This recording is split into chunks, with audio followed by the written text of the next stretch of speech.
Hey guys, so just want to talk to you about my my SFB amps. There you go. Not sure why they're flickering on that, but this one is fine. Switch off, back on. Now that one's fine. Switch off,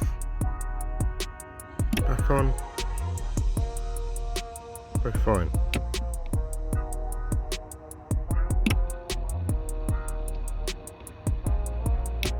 I take turns at doing this, but sometimes this amp will go on and off every now and again. A bit bizarre.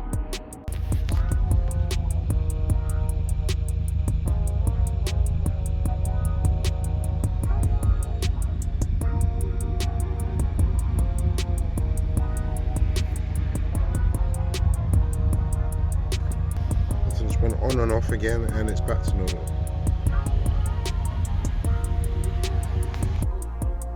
So I've now had them for a year and a bit now, a year and a half, and I can tell you one thing, or a year and a bit. I can tell you one thing about those SFB amps. They're not that strong. I tell you the problem with those SFB amps, the SFB amps.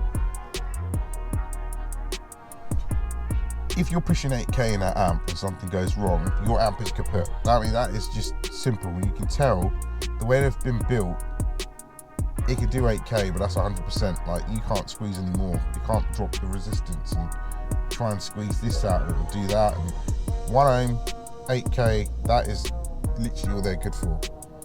And I wouldn't want to do it all day in them amps. So I will be trying my best to get out of the SFB amps and into either a salt amp or something, because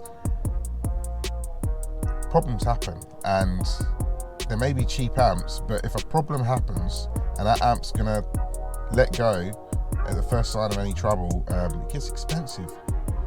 So you gotta ask yourself, if you buy cheap, will you get away with it? And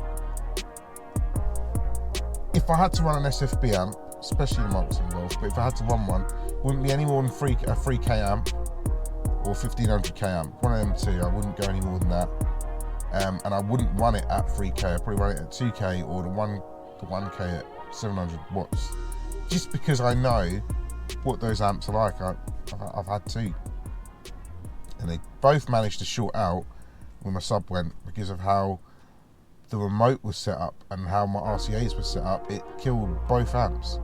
So I would say, my honest opinion, if you're going to run the SFB amp, just be prepared for a bill if you're asking the full rated power from it daily. And that's not the only thing that contributes to that, as well as heat is the other thing. A lot of people, when they build a sound system in their Golf or any other car, Honda, whatever it is, don't think about placement that well. They just kind of think, I'm just going to strap it here, it'll be fine. Them things don't just need cold air, they need airflow. And my 8K, because of the way I set everything up with the sub box and everything, had airflow, and it wasn't running to its max, so it got hot, but you can still touch it. Now my mids amp, so imagine my sub box, my mids amp was on the back, and because it was on the back, you couldn't touch it. You could not touch it. The heat from it was just unimaginable. And in summer, again, the thought of even going anywhere near it was just, it got hot. It got stupidly hot. But I was asking 50% from it at its lowest ohmage, if that makes sense. So it was rated at 1500 watts per side, and I was pulling 800 watts per side, two sides. And it got so hot, it was unreal. I thought to myself, if I'd have asked 1500 watts in this amp with that bad ventilation, I would have killed it straight off. So yeah, I mean, the ventilation at the back of it, I've had amps at the back of a sub box there before, and they get hot, but nothing out of the ordinary. But those amps are they're literally like mini suns. So